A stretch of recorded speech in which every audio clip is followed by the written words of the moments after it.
Welcome to study hub. तो आज हम निमोनिया के बारे में डिस्कस करेंगे जो कि आपका रिस्पिरेटरी डिसऑर्डर है। तो पहला हमारा क्या है, डेफिनेशन क्या है इसकी, inflammation of the lung tissue typically caused by an infection. तो निमोनिया क्या है, निमोनिया एक ऐसी कंडीशन है जिसमें क्या होता है आपके लंग्स टिश्यू या फिर हम कह सकते हैं लंग्स पैरेन्काइमा में क्या है इन्फ्लेमेशन और इन्फेक्शन हो जाता है। तो उसी कंडीशन को हम क्या कहते हैं, निमोनिया। तो जो हमारी लंग्स की जो स्मॉल यूनिट होती है उसको हम एल्वेलाई कहते हैं। तो एल्वेलाई में क्या होता है, जो भी हमारी हेल्थी एल्वेलाई होता है उसमें क्या होती है, उसमें हमारा इन्फ्लेमेशन अगर हो जाता है, फ्लूइड फिल हो जाता है, पस फॉर्मेशन हो जाता है, तो उस कंडीशन को हम क्या कहते हैं, निमोनिया कहते हैं। अगर हम इसके कॉजेस की बात करें तो ये क्यों होता है, तो पहले तो क्या ये बैक्टीरियल इन्फेक्शन की वजह से हो सकता है, जैसे कि आपका स्ट्रेप्टोकोकस निमोनिया हो गया या हीमोफिलस इन्फ्लुएंजा की वजह से हो सकता है। ये वायरस की वजह से भी हो सकता है, जो आपका इन्फ्लुएंजा वायरस है उसकी वजह से हो सकता है। फंगाई की वजह से हो सकता है जो कि न्यूमोसिस्टिक फाइब्रोलिसिल है। फिर क्या है, एस्पिरेशन की वजह से हो सकता है, इनहेलेशन ऑफ फूड लिक्विड और वोमिट, मतलब किसी भी तरह का आपका कंटेमिनेटेड फूड और लिक्विड या फिर वोमिट को आपने इनहेल कर लिया हो। मतलब जनरली क्या है आपकी एल्वेलाई में एयर ही होनी चाहिए, लेकिन क्या है अगर आपने कोई कंटेमिनेटेड फूड और वोमिट अगर एक्सपिरेट कर ली हो तो उसकी वजह से हो सकता है। केमिकल इरिटेंस, मतलब कुछ टॉक्सिक फ्यूम्स वगैरह या सब्सटेंस वगैरह से भी क्या हो सकता है आपके लंग्स में इरिटेशन हो सकती है और आपका लंग्स में इन्फ्लेमेशन और इन्फेक्शन हो सकता है। तो नेक्स्ट हम बात करेंगे इसकी पैथोफिजियोलॉजी की। तो इसकी पैथोफिजियोलॉजी क्या है कि जब भी आपके बॉडी में कोई भी इन्फेक्शन इन्वेड करता है, किसी भी तरह का माइक्रो ऑर्गेनिज्म आपके एल्वेलाई में एंटर करता है, तो क्या होता है आपको जो इम्यून रिस्पॉन्स है वो क्या करता है, इन्फ्लेमेशन पैदा करता है।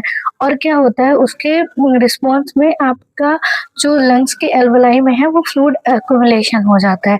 फिर जो है आपकी एल्वेलाई जो है वो धीरे धीरे डैमेज होने लगती है और आपका जो O2 सैचुरेशन है वो कम होने लगता है, क्योंकि वहां पे जो गैसेस एक्सचेंज हो रहा होता है वो प्रॉपर नहीं हो पाता। उसकी वजह से क्या होगा, O2 सैचुरेशन आपका डिक्रीज हो जाएगा। तो ये है हमारी पैथोफिजियोलॉजी आपके निमोनिया की। नेक्स्ट हम बात करेंगे इसके क्लिनिकल मैनिफेस्टेशन के बारे में। तो क्लिनिकल मैनिफेस्टेशन क्या है आपका, फीवर आता है, चिल आता है, मतलब कभी भी अगर कोई भी इन्फेक्शन हो रहा है तो क्या है फीवर और चिल्स होना होता ही है। फिर क्या है हमारे कफ आएंगे और कफ के साथ साथ हमारा ब्लडी स्पुटम आएगा।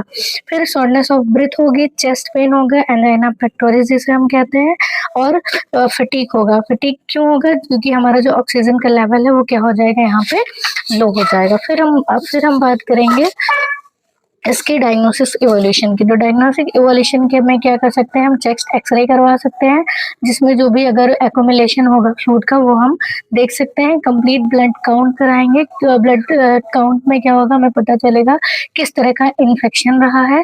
स्पुटम कल्चर कराएंगे ताकि हम पता कर सके किस तरह के माइक्रो ऑर्गेनिज्म है, मतलब बैक्टीरियल इन्फेक्शन है या वायरल इन्फेक्शन है।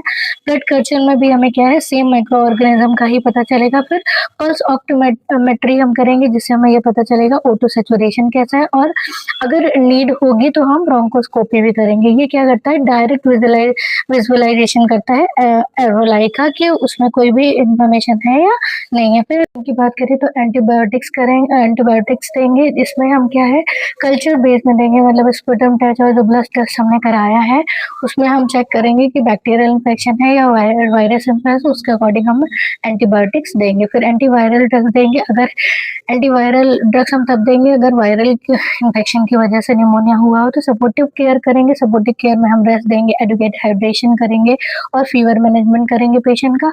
O2 थेरेपी देंगे, ऑक्सीजन सैचुरेशन अगर कम होगा तो हम उसको ऑक्सीजन थेरेपी देंगे। रेस्पिरेटरी थेरेपी में क्या होता है कि ब्रीथिंग एक्सरसाइज और चेस्ट फिजियोथेरेपी कराता है।